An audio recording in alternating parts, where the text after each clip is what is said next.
The biggest issue that I see facing Rochester is still poverty. We have far too many people that are living either at or below the poverty line here, and not everywhere in the city of Rochester, but in some significant areas. And the problem with poverty is that it doesn't just stay in the neighborhoods that it exists in primarily. What we've seen, historically, is that areas that suffer poverty also suffer higher levels of crime, higher levels of drug abuse or substance abuse, even higher levels of mental health issues. So in my mind, as I look at the issues that are impacting Rochester and some of the stuff that we can concretely work on, poverty ranks right there as the highest.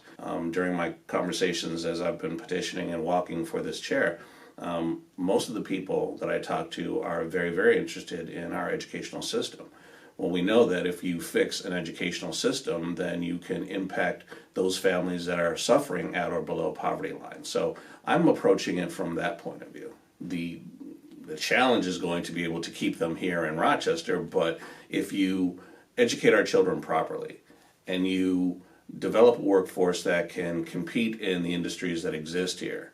Now, gone are the days of Kodak and Xerox and Bausch and Lomb, but we do have technology industries that are springing up all over the place. And Rochester is well suited for technology-based industry to come in and actually prosper here. So developing a workforce, a student workforce that can grow up through our system, become capable enough to actually work in that industry is only a plus. And keeping them here in Rochester will thereby raise those families out of the poverty situations that are existing here. I spent 30 years serving the city of Rochester as a police officer. I climbed all the way up through the ranks. I made it to the rank of deputy chief, which afforded me an opportunity to get out and speak to the people. My last assignment as a deputy chief was as the deputy chief of community relations and engagement, which meant I was the person out in the community having these conversations.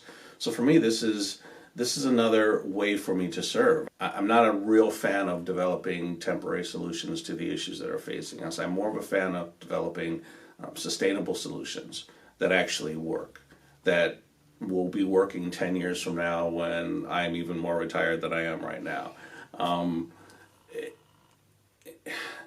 Questions like police accountability, those are questions that are impactful to everyone here, because everyone is connected to the police department. I'm actually a fan of accountability, provided that it's done the right way. This is how we approach law enforcement, by viewing ourselves as part of the communities that we serve, and equally as responsible for the health of that community as all of the residents that live there. So I'm okay with being held accountable. I'm concerned, though, that it needs to be done fairly. It needs to have everyone's voice at the table. There has to be community members at the table that hear or that are engaged in that conversation. But there also has to be law enforcement, or at least people with a law enforcement perspective at that table. There has to be the educational system at that table. There has to be business at that table, because it impacts all.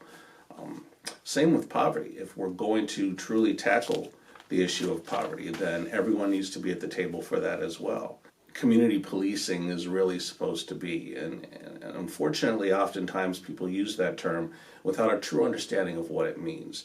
Community policing, by definition, is a collaborative effort between a police department and the city or the community that it serves. It's not just one group of people coming up with solutions to the issues that are impactful to them.